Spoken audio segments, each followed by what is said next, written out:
घ्यायचा आहे आणि बालुशाहीचा आकार दिल्यानंतर आपल्याला हे सर्व तळून घ्यायचं आहे।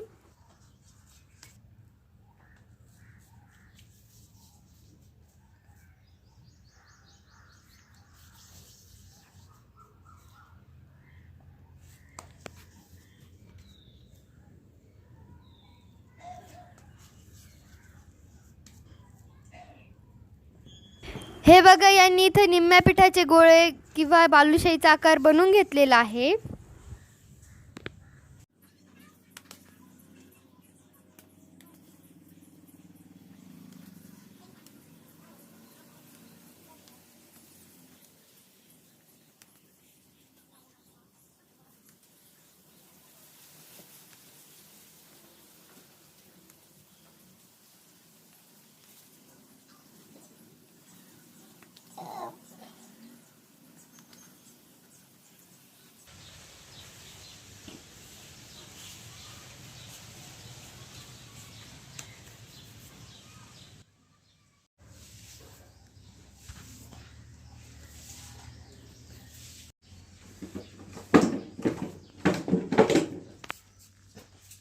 तर आपल्या अर्ध्या उंड्याचे बालुशाही तयार झालेली आहे। आता ही बालुशाही आपण तळून घेणार आहोत।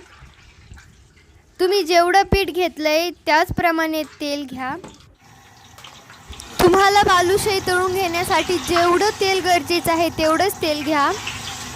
तर सर्व बालुशाही आपल्याला तळून घ्यायची आहे आणि बालुशाही तळून घेतल्यानंतर आपल्याला ते 7 ते 8 तास थांबायचं आहे, जेणेकरून त्यामधलं तेल मुरून जाईल आणि त्यामधलं तेल निघून जाईल। त्यानंतर जेव्हा आपण ही बालुशाही पाकामध्ये टाकू त्यावेळेस यामध्ये जास्त प्रमाणात तेल राहणार नाही, त्यामुळे हे ते तळून झाल्यानंतर 7 ते 8 तास याला बाजूला ठेवून द्या। त्यानंतर ही बालुशाही आपण पाक करून त्यामध्ये भिजून घेणार आहोत। आणि तुम्हाला तो पाकात टाकताना व्हिडिओ पाहिजे असेल तर तुम्ही आमच्या या चॅनलला लाईक आणि सबस्क्राईब करून ठेवा, जेणेकरून तो व्हिडिओ आल्यावर लगेच तुम्हाला नोटिफिकेशन मिळेल। आणि इतकी सोपी आहे ही बालुशाहीची रेसिपी, त्यामुळे तुम्ही नक्की ट्राय करा। आणि ही बालुशाही बनवण्यासाठी जास्त साहित्यही लागत नाही, त्यामुळे नक्की ट्राय करा। अगदी 3 ते 4 वस्तूंमध्ये ही बालुशाही तयार होते आणि खायलाही खूप स्वादिष्ट लागते। तर नक्की ट्राय करा आणि आमच्या चॅनलला लाईक आणि सबस्क्राईब करायला अजिबात धन्यवाद। चला तर थांबूया, इथपर्यंतच भेटूया पुढल्या भागात।